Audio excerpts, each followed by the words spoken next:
नई दिल्ली की सीट पर भारतीय जनता पार्टी और आम आदमी पार्टी के बीच में सीधा मुकाबला है।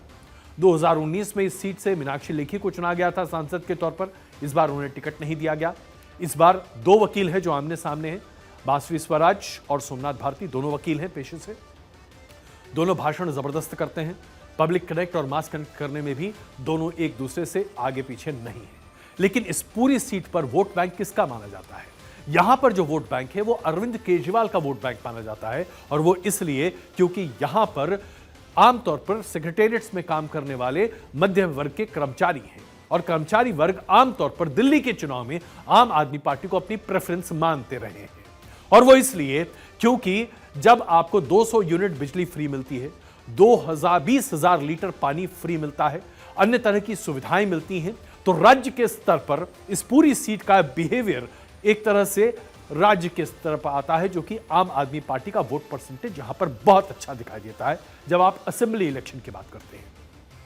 लेकिन जैसे ही आप लोकसभा के चुनाव की बात करते हैं, यहां पर खास करके जो सेक्रेटेरिएट्स में काम करने वाले कर्मचारी हैं या फिर उसके साथ साथ जो अन्य वर्ग है, वो बहुत ही पढ़ा लिखा और शिक्षित वर्ग है। और ये वर्ग आमतौर पर भारतीय जनता पार्टी को चुनता आया है पिछले 2 चुनाव से। तो इस बार क्या ये पैटर्न बदलेगा? ये तो हम 4 तारीख के बाद आपके सामने प्रस्तुत कर पाएंगे। एक और सीट है चांदनी चौक। चांदनी चौक पर इस बार भारतीय जनता पार्टी ने प्रवीण खंडेलवाल को उतारा है और कांग्रेस ने अपने पुराने दिग्गज नेता जेपी अग्रवाल को उतारा है। प्रदेश अध्यक्ष के तौर पर भी काम कर चुके हैं। अब सवाल यह है कि क्या इस सीट पर कांग्रेस पार्टी को वाकई में फायदा मिल सकता है? इसके लिए हमें यहां का जातीय समीकरण समझना पड़ेगा साहब। इस सीट पर मुसलमान आबादी 30% है। इसके बावजूद 2014 और 2019 में भारतीय जनता पार्टी ने इस सीट से जीत हासिल की है। अनुसूचित जाति यानी शेड्यूल्ड कास्ट की आबादी 25% है और इस वोट बैंक पर बड़े पैमाने पर बीजेपी का अभी तक आधिपत्य रहा है। ओबीसी की आबादी 20% है और यह भी बड़े पैमाने पर भारतीय जनता पार्टी के साथ जाती हुई दिखाई देती है। और वैश्य समुदाय 15% है और इस 15% पर अग्रवाल साहब की नजर है। तो 15 प्लस 30 45% वोट शेयर कांग्रेस मानती है कि उसके पास जा सकता है, जिसकी वजह से इस सीट पर उसको उम्मीदें हैं। और खासकर एक बात और है कि माथुर साहब का जो कनेक्ट है, पब्लिक कनेक्ट, वो इस इलाके में पहले से काफी अच्छा रहा है। लेकिन क्या यह काम आएगा? यह अपने आप में बहुत ही बड़ा सवाल है। एक और सीट है नॉर्थ वेस्ट दिल्ली। इस सीट की तरफ जब आप देखें तो यहां पर भारतीय जनता पार्टी के योगेंद्र चौधरी का मुकाबला कांग्रेस के उदित राज से है। उदित राज 2014 में भारतीय जनता पार्टी की तरफ से चुनाव जीत चुके थे। 2019 में कांग्रेस की तरफ से लड़े और हार गए और इस बार फिर चुनाव के मैदान में है, कांग्रेस की तरफ से है। यहां पर जो समीकरण है वो इसलिए थोड़ा सा गड़बड़ाता हुआ दिखाई दे रहा है क्योंकि इस सीट पर पहले हंसराज हंस को टिकट दिया गया था। उनका टिकट इस बार काट दिया गया क्योंकि ऐसा माना जा रहा था कि नॉर्थ वेस्ट दिल्ली में उनका पब्लिक कनेक्ट बहुत अच्छा नहीं था, फीडबैक बहुत अच्छा नहीं था।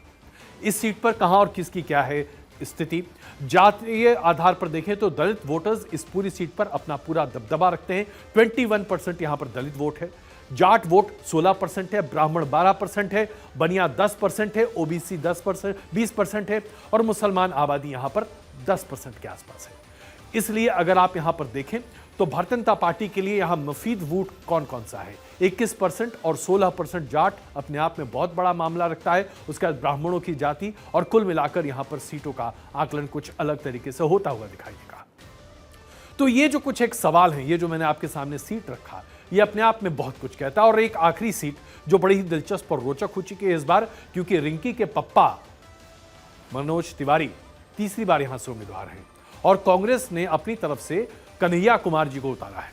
कन्हैया कुमार जी बिहार के रहने वाले हैं और मनोज तिवारी का परिवार भी बिहार का रहने वाला है, लेकिन उनका जन्म और उनकी पूरी पढ़ाई उत्तर प्रदेश में हुई है। यानी कि दोनों पूर्वांचल के नेता हैं। और पूर्वांचल के नेताओं को यहां क्यों उतारा जाता है? वो इसलिए क्योंकि यहां पर पूर्वांचल आबादी बहुत बड़े पैमाने पर है। बिहार और पूर्वी उत्तर प्रदेश के लोग बड़े पैमाने पर यहां रहते हैं।